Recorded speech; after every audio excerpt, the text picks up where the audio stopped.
You're actually going to sit there right across this table, look me dead in the eye, and tell me this isn't a masterpiece. You're going to completely dismiss a 1928 cinematic milestone just because you think the director was, what was the exact phrase you used in the pub 10 minutes ago? A narcissistic megalomaniac on a colossal ego trip. Yes. And I absolutely stand by it. You can't just gloss over the fact that the man essentially tortured his crew, completely blew out his budget, and disregarded every single basic rule of pacing to execute a vision that is, frankly, an unwatchable slog. No, hang on a minute. You are missing the entire point of what cinema even is. Is it acceptable for a director to spend an absolute fortune and push everyone to the brink of total insanity? I mean, maybe not if you're looking at it from an HR perspective, right? But when they are executing a vision that literally nobody else on Earth could even comprehend at the time, because the result is phenomenal work. Phenomenal. Come off it. Just because a filmmaker throws a mountain of state funding at a project and drags out every single sequence until the audience is completely numb, that does not magically make it high art. He was a narcissist hiding behind a lens, plain and simple. It's an incredibly bloated, tedious exercise in self-indulgence. Are you having a laugh? It is visionary storytelling. Look, let's just step back for a second. Let's bring everyone else into this madness, because there is a massive paradox sitting right in the center of this argument. For you listening right now, I want you to imagine this scenario. Imagine you are watching a high-end, modern historical documentary about World War II. Right, here we go with the analogies. Now let me finish. You're watching the beaches of Normandy. It looks incredibly real. But what if I told you the historical footage you were watching wasn't shot in 1944 at all? What if it was shot 10 years later on a backlot by a director who absolutely despised the government, using actors and entirely fabricated staging? Which is exactly why this film is a massive problem. It's not a deception. It's a completely new visual vocabulary forged from scratch. Cinema, the magic vehicle, a comprehensive guide. Journey 1, 1913 to 1950. The film we are arguing about essentially rewrote actual documented history so convincingly that its chaotic staged scenes are literally used as authentic archival footage in modern documentaries today. And if you stick around with us, you are going to understand exactly how this director rewired the way the human brain processes moving images. Or, conversely, you'll realize how easily people are manipulated by flashy editing and a complete, utter disregard for objective reality. Well, we'll see about that. But to even begin to understand why this film looks and feels the way it does, we have to establish the sheer terrifying reality of the world it was trying to capture versus the absolute nightmare of trying to film it in 1928. We're talking about Russia, specifically the streets of St. Petersburg. Right, and it's important to note the narrative through line focuses on those 10 days in October 1917 that fundamentally altered 20th century. But it also drags us, and I do mean drags us, through the grueling buildup, the February Revolution, the July days. Exactly, the absolute boiling point of the modern era. And let's be clear, for anyone who isn't a historian, right? February 1917 was when centuries of the Tsar's imperial rule finally collapsed. Nicholas II abdicates, and this fragile, moderate provisional government steps in. But they don't pull out of World War I. People are still starving. Yeah. And by July, the streets of St. Petersburg are just raw chaos. You have spontaneous violent protests, soldiers refusing to fight, and various factions, including the Bolsheviks, trying to seize the momentum. Now, objectively speaking, we aren't here to champion any political side, right? We're just looking at what the film claims happened. Spot on. The film portrays the Bolshevik perspective, and the visual aesthetic the director chooses to represent this era is, well, I think it's pure magic. Pure magic. Yes. It's this deep, glistening darkness that is the visual dominant of the entire era on screen. You watch it, and out of this pitch black inkiness, you get these haunting, almost terrifying images. The nighttime bread queues in a starving St. Petersburg where the shadows seem to actually swallow the people whole. Then it cuts to the front lines. Russian soldiers fraternizing in the freezing mud with their German counterparts. The visceral toppling of the Tsar's monuments. It's breathtaking. I don't buy it for a second. You call it pure magic and deep glistening darkness, but let's be utterly frank about the physics of early filmmaking here. The technical limitations in 1928 Soviet Russia were severe. You are romanticizing what is essentially just a muddy, underexposed, ragged around the edges byproduct of the era. Wait, stop right there. Are you seriously saying the darkness wasn't intentional? I'm saying they didn't have modern lighting rigs. They didn't have highly sensitive film stock. Film stock back then specifically orthochromatic film, was virtually blind to certain spectrums of light. It required massive, blinding amounts of illumination just to capture an image. Yeah, but If you were shooting in the streets of a poorly lit city with heavy hand-cranked cameras and incredibly slow lenses, it wasn't an artistic choice to make it that dark. It was just a shoddy production reality. They literally couldn't expose the film properly. that's absolute nonsense. You are looking at the technical constraints and calling them a weakness, when the reality is he took those exact constraints, the heavy cameras, the slow film stock, and he weaponized them. He created this oppressive atmosphere on purpose. Oh, so it's a happy accident that he's claiming his genius? It's not an accident. When you see the provisional government's forces violently dispersing the July demonstrations, or the revolutionaries desperately trying to check the progress of General Kornilov's right-wing army as they march to recapture the capital, that darkness is thematic. It's the physical weight of history pressing down on these people. It's a convenient excuse for a complete lack of objective reality. There is no coherent narrative through line in those sequences, just these disjointed, murky vignettes. I mean, compare it to the documented realities of 1917. The streets were chaotic, yes, but this film turns it gritty. It abandons any pretense of actually documenting what happened. It's a pseudo-documentary that relies on the audience being too gobsmacked by the sheer scale of the crowds to notice that the narrative structure is a right mess. You're calling it a mess, but you're completely ignoring the ambition of what they physically achieved. Let's just put the cards on the table and name the beast we're dealing with here so we can actually dissect how they built it. Fair enough. Let's name and shame. We are talking about October, or Oktyabr, released in 1928 in the USSR, directed and edited by the legendary Sergei Eisenstein. Legendary is doing an awful lot of heavy lifting there, mate. He is unmatched. Look at the crew he assembled to pull this off. You've got Grigory Alexandrov as the assistant director and co-scriptwriter. You've got Vasily Kovarin on art direction, building these massive set pieces. And crucially, you have Eduard Tiss doing the photography. And honestly, Tiss's camera work here is a stroke of brilliance. Let me stop you before you go any further. Because if you look at Eisenstein's earlier work, specifically Battleship Potemkin just a few years prior, Tiss's photography was entirely different. It was more conventional, yes. In Potemkin, you had these perfectly composed, almost classical frames. You had a clear, driving narrative that pulled the audience along.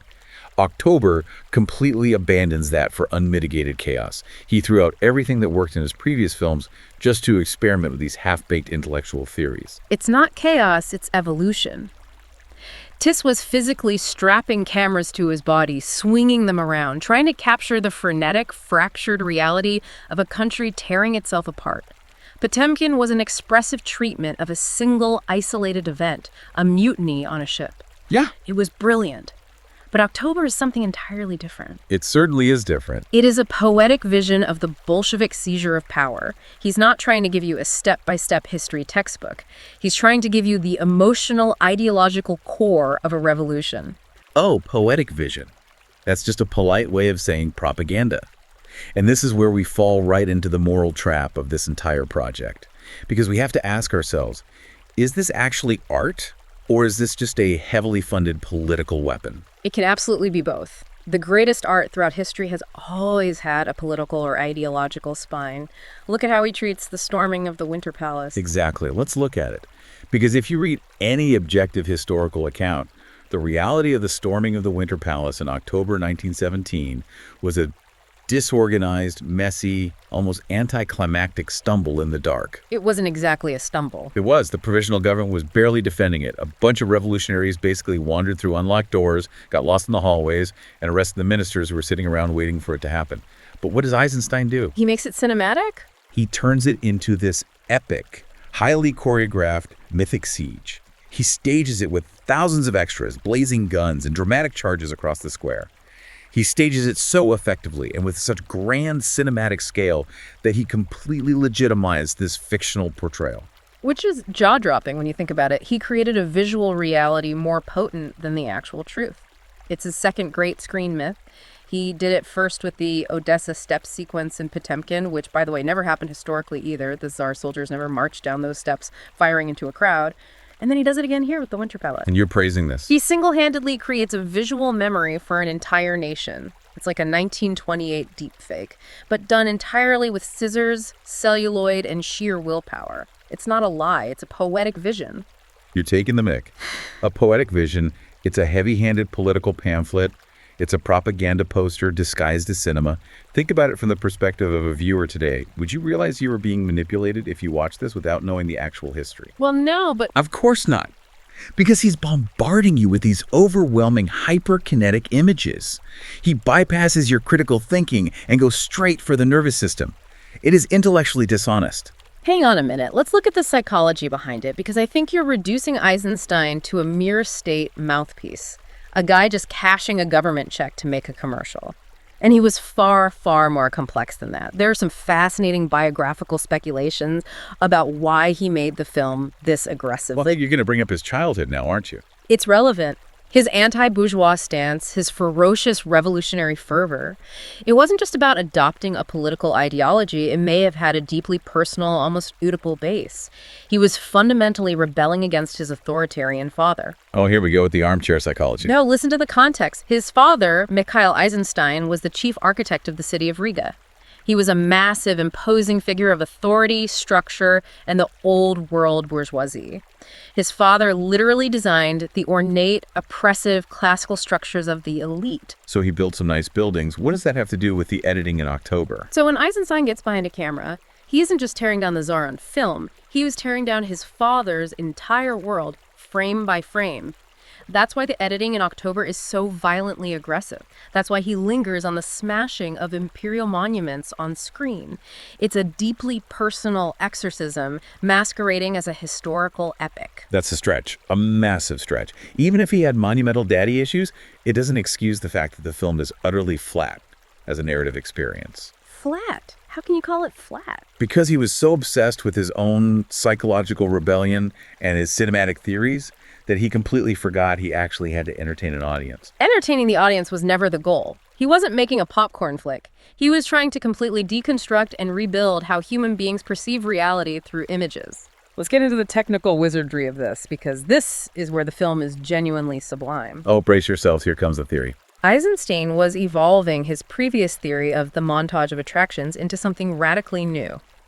Something he called intellectual montage, or the montage of associations. Right, and this is where the entire film becomes clunky as hell. It is not clunky. It is revolutionary geometry. Look at the actual mechanics of what he's doing. Before Eisenstein, most filmmakers treated a shot like a theatrical scene. You set up a camera and you record an actor doing something. Like a normal person making a film, yes. But Eisenstein treats every single frame, every single microsecond of film as an isolated, raw image. And his foundational theory is that if you juxtapose frame A with frame B, you don't just get A plus B. You get a headache. No. The collision of those two frames produces a third, completely new composite image in the mind of the viewer, concept C. You're making it sound like quantum physics. It's cognitive psychology. It's exactly like ideographic writing in languages like Chinese. In an ideogram, if you take the symbol for water and you place it next to the symbol for an eye, the reader doesn't read water eye. They read tears. I know the theory. Their brain combines them to create the concept of tears. Or you put dog next to mouth and you get bark. Eisenstein realized you could do this with moving pictures.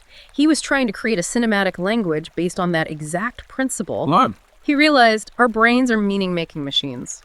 If I show you a shot of a starving child and cut to a shot of a fat man eating a steak, I don't need a narrator to tell you the fat man is greedy. Your brain physically forges that connection. And in theory, that sounds very clever. But in practice, in this specific film, it is a total train wreck. Well. Because while ancient ideograms have agreed upon culturally understood meanings, Eisenstein was just smashing random obscure things together and hoping the audience possessed the exact same bizarre internal logic that he did. They aren't random. Let's look at the specific examples in the film because they illustrate his point brilliantly. Let's take the sequence with the Mensheviks. Ah, yes. The Mensheviks. Let's explain this for the listener so we aren't just throwing historical jargon around. Yeah. In 1917, the Mensheviks and the Socialist Revolutionary Party were essentially the more moderate, gradualist factions. They wanted a slower, more democratic transition of power, whereas the Bolsheviks wanted immediate, violent revolution. Right. So Eisenstein, making a film glorifying the Bolsheviks, obviously needs to make the moderates look terrible. What? Again, completely impartial to the real politics here, just pointing out the film's obvious bias. Exactly. Impartially speaking, just relaying the film's narrative stance. So there is this massive scene at the Congress where these moderate politicians are making these long, tedious, anti-Bolshevik speeches, urging people to calm down and wait. And what does Eisenstein do? He ruins it. He doesn't just show them talking, he intercuts their passionate hot air speeches with tight, rhythmic shots of hands delicately plucking harps and playing balalaikas. Yes, and it is laughably weak. It's basically him jabbing the audience in the ribs and saying, oh, look, these politicians aren't actually doing anything. They're just playing a soothing tune to put the working class to sleep. That's exactly what he's saying. It's the visual equivalent of a sledgehammer to the skull.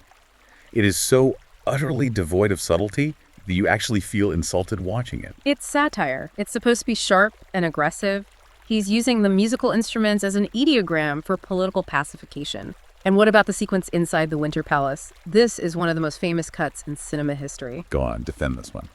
There is a shot of this very thoughtful, middle-aged, 40-year-old woman. She is part of the Tsar's Women's Death Battalion, which was a real historical unit formed to shame men into fighting.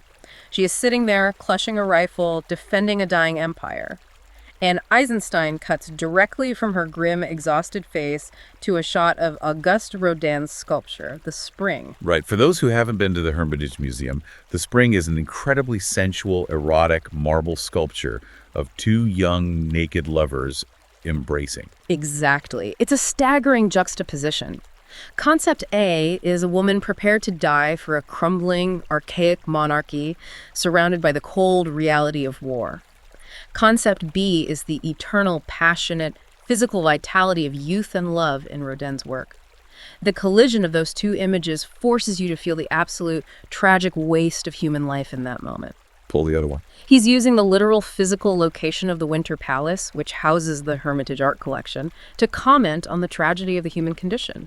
It's breathtaking. Breathtaking. It's confusing. Imagine you were watching a tense military standoff. Soldiers are looting their weapons, the revolution is at the gates, and suddenly, out of nowhere, we're looking at French romantic sculpture. You're being intentionally obtuse. No, not. He overloaded the film with so many of these cryptic cross-references, statues of Napoleon, mechanical peacocks, religious icons. He completely derailed his own pacing. It demonstrates the exact pitfalls awaiting any artist who applies theoretical concepts far too rigidly in practice. It becomes a dry academic exercise, not a film you can actually sit through. Okay, I will concede one point to you. The rigid application of his theories did lead to one major, undeniable failure in the film, and that's the principle of typage. Finally. A shred of sense from your side of the table. I'm not saying the whole film is flawed, but typage definitely hit a brick wall here. To break down how they cast this film, Eisenstein didn't want to use professional actors. Yeah. He hated the theatrical acting of the time, the big, dramatic stage expressions. So he just used random people off the street. He followed a concept called typage. He believed that an individual's physical appearance alone, the shape of their face, their build, the rough texture of their skin, automatically conveyed the absolute veracity of a character's social class and inner life. If you need a greedy capitalist, you don't hire a trained actor. You go out onto the street and you find a bloke who physically looks like a greedy capitalist. Right. And to be fair, that technique worked all right in Potemkin when he was dealing with faceless crowds and broad archetypes. The angry sailor, the grieving mother. But in October, he tries to use typage for highly specific, famous historical figures, and it completely falls apart. Look at N. Popov playing Alexander Kerensky, the head of the provisional government. Or the absolute worst defender of the entire production, Vasily Nikondrav portraying Vladimir Lenin. Yeah, Nikondrav was, I believe, a cement factory worker from the Urals who just happened to have the exact right domed bald head and the pointy facial hair. Exactly. He looked exactly like a bronze statue of Lenin, but he couldn't act to save his life. The portrayal is utterly flat. I'll admit it's a bit stiff. A bit stiff. He just stands there on a tank, waving his arm up and down like a mechanical toy. It's a perfect example of why Eisenstein's theories, when pushed to the absolute extreme, become practically useless. You can't just stick a lookalike in front of a camera, yell action, and expect the audience to feel the electric charisma of a revolutionary leader who supposedly shifted the course of history. Fair enough. The Lenin portrayal lacks any internal psychology. But you are ignoring the sequences where the montage theory absolutely sings. Where the lack of traditional acting doesn't matter because the editing itself is the main character.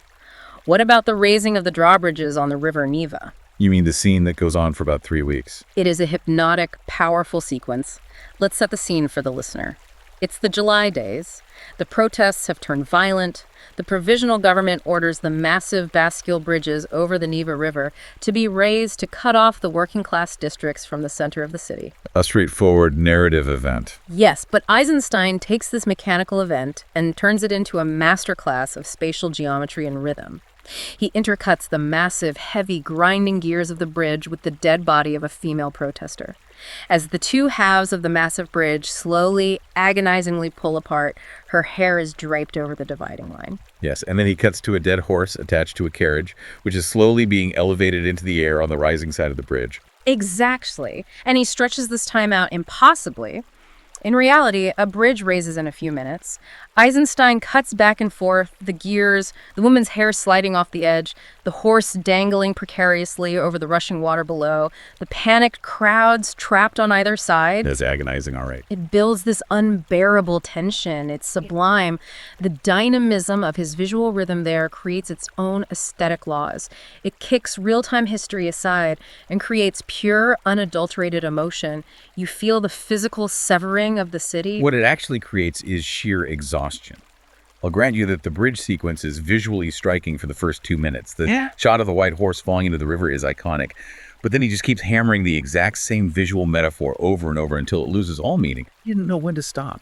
It's exactly like a musician who finds a great riff but then plays it for 45 minutes straight. It's amateurish pacing. He didn't stop because he was building a rhythm. He was composing visual music. Look, the academic foundation we are pulling from here. Cinema, The Magic Vehicle by Klinowski and Garbicz is razor sharp on this exact point. Oh, here we go with the textbook. They break down how Eisenstein wasn't just throwing shots together for shock value or because he couldn't edit. He was forging a completely new cinematic vocabulary. They rank this film as a towering milestone for a very specific reason. He pushed the medium forward because he had the sheer guts to execute a vision nobody else could even comprehend at the time. Right. They argue that despite its imperfections, despite the rigid typage and the heavy-handed metaphors, the film is a mature achievement that inspired generations of filmmakers, right down to Jean-Luc Godard and the French New Wave. Come off it. I reckon Klinowski and Garbicz are giving him a massive free pass here. You call it visionary courage, but from where I'm sitting, it looks like that colossal ego trip we talked about at the pub. It is not an ego trip. The book defends every single frame through this incredibly cozy, retroactive historical lens. It's very easy to sit in a comfortable university library decades later, analyzing frame rates, and call it intellectual montage. But any rational viewer actually sitting through it today, trying to follow the plot, would tell you to throw half that footage in the bin. Nonsense. You're completely missing the forest for the trees. It's not an ego trip, it's spatial innovation. The book provides the precise historical context and the incredibly detailed technical breakdowns that show exactly how this directly influenced modern cinema. Mate, I'm evaluating what's actually on the screen. If your modern attention span finds high-level visual storytelling a bit of a grind, that's your problem, not the film's. The book proves it is sustained on the highest possible note. I'm evaluating what's actually on the screen, not what a textbook tells me I should feel. It's 50% brilliance and 50% unmitigated chaos. And I'm not the only one who thinks so. Let's look at a real filmmaker's perspective, not just film historians.